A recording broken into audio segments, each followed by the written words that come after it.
Mga kababayan, inilabas na po ang official itinerary sa pagbisita sa Pilipinas ni Pope Francis. Nakatakdang bumisita ang Santo Papa sa bansa mula Enero 15 hanggang 19 ng papasok na taon. Ang mga lugar kung saan pupunta ang Santo Papa, alamin natin sa report ni Sweden Velado. 2 dekada makalipas ang pagbisita sa bansa ng namayapa ng si St. John Paul II noong Enero 1995, pagkakataon naman ngayon ng kasalukuyang Santo Papa na haplusin ang puso ng milyon-milyong mga Pilipino sa nakatakda nitong pagbisita mula ika-15 hanggang ika-19 ng Enero sa 2015. Sa isang pagpupulong, malugod na ibinalita ng Simbahang Katoliko sa pangunguna ni Manila Archbishop Luis Antonio Cardinal Tagle, kinatawan ng Vatican at piling miyembro ng gabinete ang detalye ng 5 araw na pagbisita ni Pope Francis na may temang Mercy and Compassion.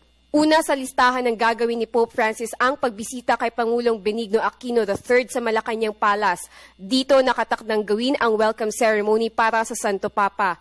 Pope Francis will be here not only as the leader of the Roman Catholic faith, but as you know, he is also the head of state of the Vatican, and as such, His Holiness will be extended all the courtesies provided to visiting heads of state.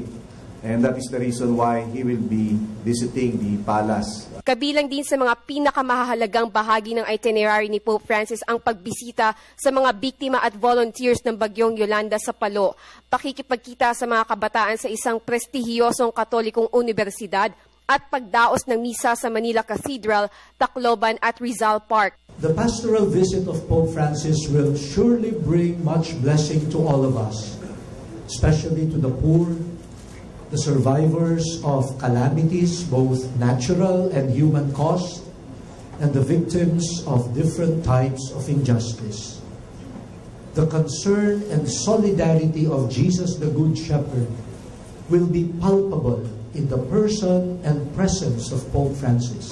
Tikom naman ang bibig ng pamahalaan sa pagbigay ng karagdagang impormasyon hinggil sa seguridad ng Santo Papa, subalit tiniyak na 75% ng preparasyon ay nakapokus sa pagbibigay ng mataas na level ng seguridad kay Pope Francis habang nasa Pilipinas. Ibinahagi naman ni Communications Secretary Sonny Coloma na inaasahang mahigit 1,000 mamamahayag mula sa local at international networks ang makikilahok para kunan ang makasaysayang pagdiriwang. We're expecting more than 1,000 journalists from the Philippines and overseas to cover this event, and for this purpose we are establishing an international media center at the tent of the Manila Hotel in Rizal Park.